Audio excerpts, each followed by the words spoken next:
Okay, this will be a You're looking PGA good, show. Debbie Waikus in 3, 2, 1. Well, at least for this interview, we get to sit down. That is very good news. We are in a nice quiet room with Debbie Waikus, who is probably single-handedly growing the game of golf and bringing more women in. What do you say, right? Definitely not single-handedly. If I'm a woman, that means we collaborate and we socialize, we do it together, and have some fun along the way. So is it working? Because I mean that's one of the two major areas that have to be worked on in order to get this game to stay healthy and grow. Well, I think that, we have to get the women involved, the families involved, and I want to say it's working. I think the dial has moved. I mean, look at last year we had 2 women that were welcomed into Augusta National. I mean, if that's not huge, huge. If that's the bastion of where business transactions and conversations happen and the acknowledgement that women are decision makers and are going to be involved in those conversations and need to be at the table, that's a good sign. Yeah. And it's funny, we used to say, okay, we're working on this like one golfer at a time, and now it seems like it's one golf pro at a time. That it's now not just the golfers, but it's the actual the operations themselves. Right. That they're seeing it, they're feeling it in their pockets. Yeah. I mean, it's a nothing but a positive economic decision, if for no other reason. I can give you an example. Okay. There's a golf course in Phoenix, in Scottsdale, called Starfire Golf Course. Okay. Starfire, and it's a 27-hole facility. They do 65,000 rounds a year. 1 out of 5 of those rounds are played by women. Now, the owners, well, I'll back up here for a second. We'll do a little more math. I was going to say, I'm trying to do it in my head. and Okay, it's- so I'm 1 out of tired. 5, at an average of $38 a round, that works out to be just under $500,000 generated by those rounds played by women. $494,000. Thank you you. really want to know. Thank you. So the owners their primary business isn't golf. They actually manage and develop condos and apartments. Okay. And so they're looking at all this saying, okay, so I don't think we can double the number of rounds played by men, but we can sure double the number of rounds played by women, which is another $500,000 going right to the bottom line. Yep. Now, and that's just golf. That doesn't include food and beverage, merchandise sales, right? So that $500,000, now you look at, okay, so what's it going to cost me to modify my product, to make some changes at my golf facility, whether it's in the shop or outside the shop, to make it more welcoming for women? Is it $200,000? Is it $300,000? That's an easy decision if it's putting an additional $500,000 in 1 year. Okay, in so my pocket. for the male golf course operators that are sitting there going, yeah, well, that makes perfect sense, but okay, so what am I supposed to do to make it more welcoming? Put up a sign? I mean, we got some dumb guys out there who have no idea what to do to accomplish what they would like to accomplish. There are so many different things. Well, I'm part of the National Women's Golf Alliance, and for that, when we evaluate and certify the golf courses, we're looking at 5 areas. Okay. We're looking at the golf course playability. We're looking at customer service. Okay. We're looking at the facilities, their amenities, and the amenities on the golf course, and then the programs. Okay, so you can pick just something from each one of those. So if we even talk just about customer service, too many times we evaluate a golf course and we don't get a thank you.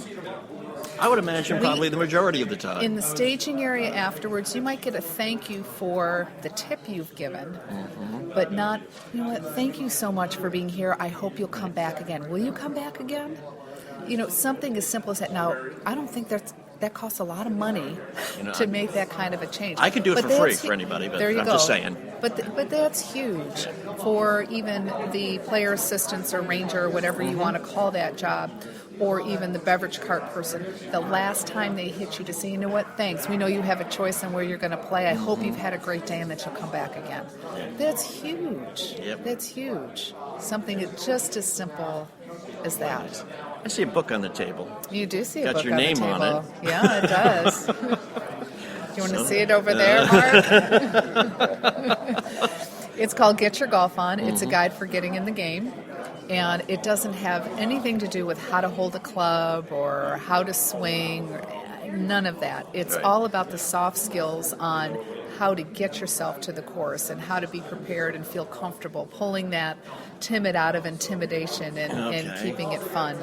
And we run a golf mentoring program that we've been doing for nearly 15 years. And as part of that mentoring program, the mentors and the foursomes take notes on the things that have come up from these brand new golfers.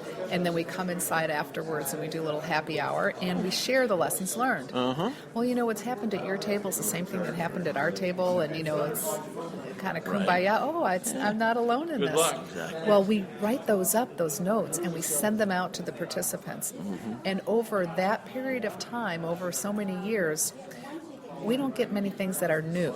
We might get some new jokes. Well, that's always a good thing. Had a new term by some college students a few weeks ago, and they said, that was loft-tacular. You know, it's so joyous.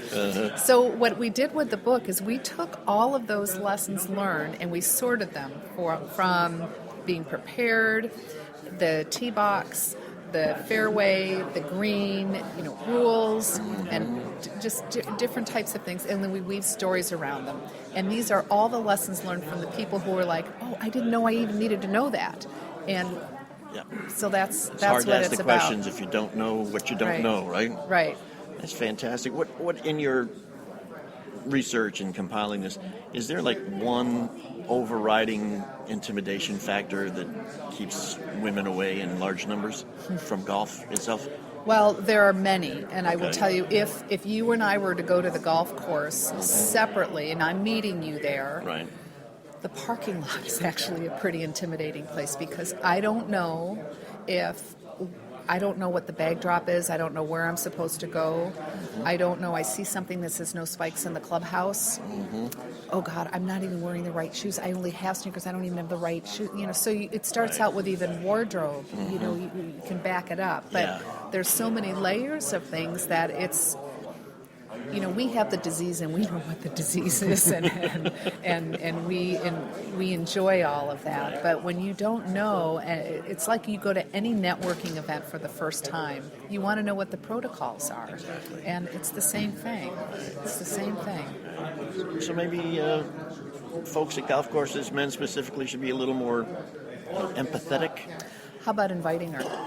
Just invite somebody. Invite. Because we as women seem to want or enjoy having the invitation that we know that we're welcome to the party.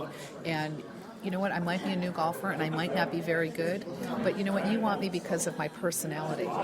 And you already know I don't play, and you know that I don't play well or something along those lines. It's because you want to be around me and have the time together. And once I get out onto the course, that's where I fall in love with the game, and it's like, now I get it. Exactly. Now I get it. Yeah, right. Well, great. The book available yet? The book is available. Okay. It's available on Amazon, or if you want to have it personally signed, just go to getyourgolfon.info, and you can pick it up. Fantastic. Yeah. Debbie, great to see you again. Thank you very, very much for sitting down with us for a few minutes here. I hope you're making it a great show.